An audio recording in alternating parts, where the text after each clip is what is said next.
A fi di Jim y Jiglwr. Dwi'n joio jiglo wir.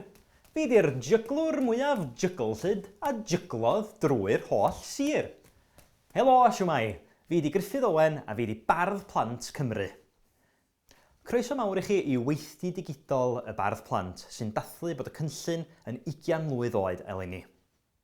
Fy ngwaith i fel Bardd Plant ydy cael hwyl efo geiriau, a heddiw yma da ni'n mynd i gynnal ychydig o ymarferion i helpu chi cael hwyl efo geiriau hefyd.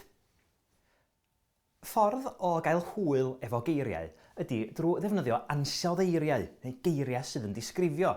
Rwan ta, mae'r crys yma, dyma'r gair crys, ond mae'n grys glas. Mae'r lliw glas yn ei ddisgrifio fo. Be sgynnon ni fama ar gyfer y ymarfer nesaf yma ydy ychydig o eiriau.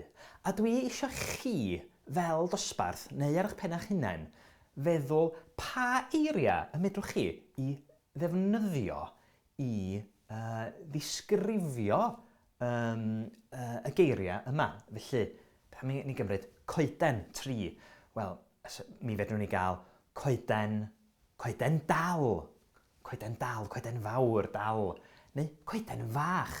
Dwi eisiau chi fynd drwy'r rhestr yma a dewis ansoddair ar gyfer pob un gair.